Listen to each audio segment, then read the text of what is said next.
Alphonso MacKenzie strives to use his CIA and S.H.I.E.L.D. experience to make a difference in the world. Hailing from Austin, Texas and raised in simple, unadorned fashion, Alphonso MacKenzie grew up to embrace a down-to-earth philosophy in his personal and professional lives.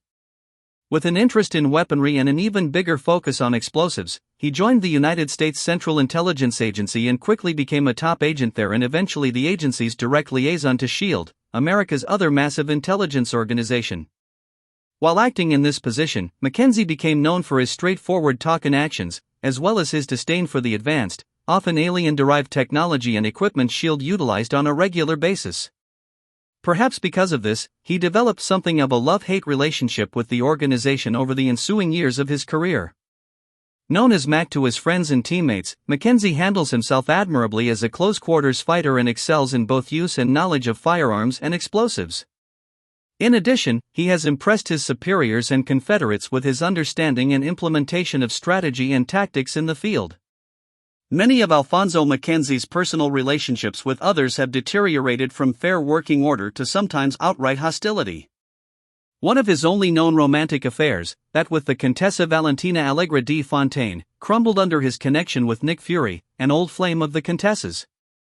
Furthermore, MacKenzie's drive to expose what he sees as Fury's international crimes as the former director of S.H.I.E.L.D. has also transformed what once might have been called a friendship into a war of personalities.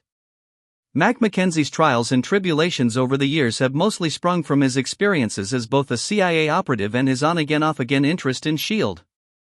While the CIA and S.H.I.E.L.D. liaison, MacKenzie came into contact with a self-controlling life model decoy known as the Deltite who posed as the then director of S.H.I.E.L.D. and was stripped of the position by the robot. Upon further investigation, MacKenzie realized the Deltite scheme to replace the organization's top agents and leaders and formed an alliance with Nick Fury to smash the entire setup. This in turn led to the actual destruction of S.H.I.E.L.D. as an entity, leaving Fury without the intelligence operation he'd worked for many years to define and refine. Once back squarely with the CIA, MacKenzie was linked romantically with the Contessa Valentina Allegra di Fontaine, a fact that sat poorly with Fury, himself once involved in a romantic relationship with the Contessa. Despite this, the couple asked Fury to join with them in breaking up an alien plot against Earth and smashing Baron von Strucker's Death Head Squadron. With his objectives successfully accomplished, MacKenzie suggested Fury look into the development of a new incarnation of S.H.I.E.L.D., and later both he and the Contessa joined the revived organization. While with S.H.I.E.L.D., MacKenzie worked to help clear the Deltite's influence from all remaining agents and employees. Meanwhile, his relationship with Fury further fell apart due to the Contessa's constant psychological game-playing with the men's affections for her. Around this time, MacKenzie became embroiled in a situation between the cyborg Deathlock and the Roxxon Oil Corporation, which ended with S.H.I.E.L.D. seeing to the dismantling of Cybertech, the Roxxon subsidiary responsible for the Deathlock program.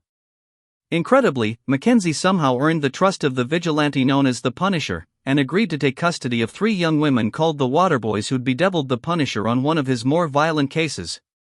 Sometime later, after his resignation from S.H.I.E.L.D., Alphonso MacKenzie decided to reveal many of Fury's and S.H.I.E.L.D's secrets through the publication of an unauthorized book, Unshielded. While many believed the book to be a biased point of view from a disgruntled ex-agent, MacKenzie himself saw it as a way to highlight to the public what he saw as Fury's unbridled abuse of power on foreign soil.